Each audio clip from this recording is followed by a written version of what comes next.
بسم اللہ الرحمن الرحیم۔ السلام علیکم ورحمۃ اللہ وبرکاتہ۔ دنیا میں کتنا غم ایک عورت اپنے اکلوتے بیٹے کے ساتھ دنیا و ما فیہا سے بے خبر اور اپنی دنیا میں مگن خوش و خرم زندگی گزار رہی تھی کہ ایک دن اس کے بیٹے کی اجل آن پہنچی اور اپنے خالق حقیقی سے جا ملا۔ عورت کے لیے کل کائنات اس کا بیٹا چھن جانا ایک ناقابل برداشت صدمہ تھا۔ اس کا ذہن نظام قدرت کو ماننے کے لیے تیار نہیں تھا۔ روتی پیٹتی گاؤں کے حکیم کے پاس گئی اور اسے کہا کہ وہ اپنی ساری جمع پونجی خرچ کرنے کو تیار ہے، جس کے عوض بس ایسا کوئی نسخہ بتا دے جس سے اس کا بیٹا لوٹ آئے۔ حکیم صاحب اس غمزدہ عورت کی حالت اور سنجیدگی دیکھ چکے تھے۔ کافی سوچ و بچار کے بعد بولے، ہاں ایک نسخہ ہے تو صحیح، بس علاج کے لیے ایک ایسے ننھے سے سرسوں کے بیج کی ضرورت ہے جو کسی ایسے گھر سے لیا گیا ہو جس گھر میں کبھی کسی غم کی پرچھائیں تک نہ پڑی ہوں۔ عورت نے کہا، یہ تو کوئی مسئلہ ہی نہیں ہے، میں ابھی جا کر ایسا سرسوں کا بیج ڈھونڈ کر لے آتی ہوں۔ عورت کے خیال میں اس کا گاؤں ہی تو وہ جگہ تھی جس میں لوگوں کے گھروں میں غم کا گزر نہیں ہوتا تھا۔ بس اسی خیال کو دل میں سجائے اس نے گاؤں کے پہلے گھر کا دروازہ کھٹکھٹایا۔ اندر سے ایک جوان عورت نکلی۔ اس عورت نے اس سے پوچھا، کیا اس سے پہلے تیرے گھر نے کبھی غم تو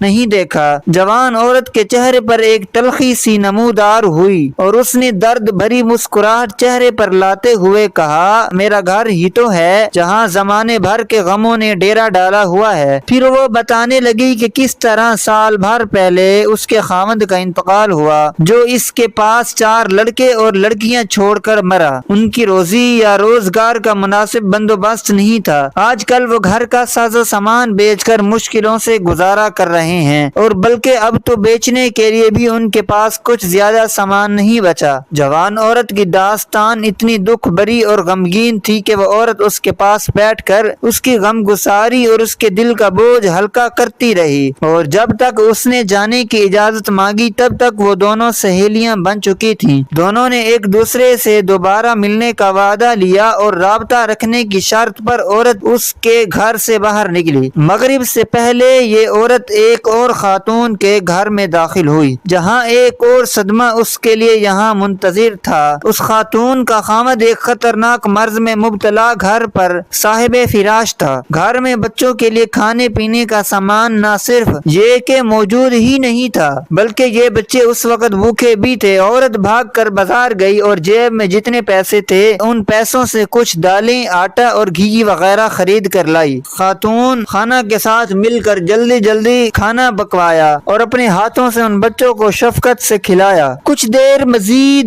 دل بہلانے کے بعد ان سب سے وعدے کے ساتھ اجازت چاہی کہ وہ کل شام کو پھر ان سے ملنے آئے گی، اور دوسرے دن پھر یہ عورت ایک گھر سے دوسرے گھر اور ایک دروازے سے دوسرے دروازے پر اس امید سے چکر لگاتی رہی کہ کہیں اسے ایسا گھر مل جائے جس پر غموں کی کبھی پرچھائیں بھی نہ پڑی ہوں اور وہ وہاں سے ایک سرسوں کا بیج حاصل کر سکے، مگر ہر جگہ ناکامی اس کا منہ چڑھانے کے لیے منتظر رہتی تھی۔ دل کی اچھی یہ عورت لوگوں کے مشاکل، مصائب اور غموں سے متاثر انہی لوگوں کا ایک حصہ بنتی چلی گئی اور اپنے تئیں ان سب میں کچھ خوشیاں بانٹنے کی کوشش کرتی رہی۔ گزرتے دنوں کے ساتھ یہ عورت بستی کے ہر گھر کی سہیلی بن چکی تھی۔ وہ یہ تک بھولتی چلی گئی کہ اپنے گھر سے تو ایک ایسے گھر کی تلاش میں نکلی تھی جس پر کبھی غموں کی پرچھائیں نہ پڑی ہوں، اور وہ ان خوش قسمت لوگوں سے ایک سرسوں کے بیج کا سوال کر کے اپنے غموں کا مداوع کر سکے، مگر وہ لاشعوری طور پر دوسروں کے غموں میں شریک ہو کر ان کے غموں کا مداوع بنتی چلی جا رہی تھی۔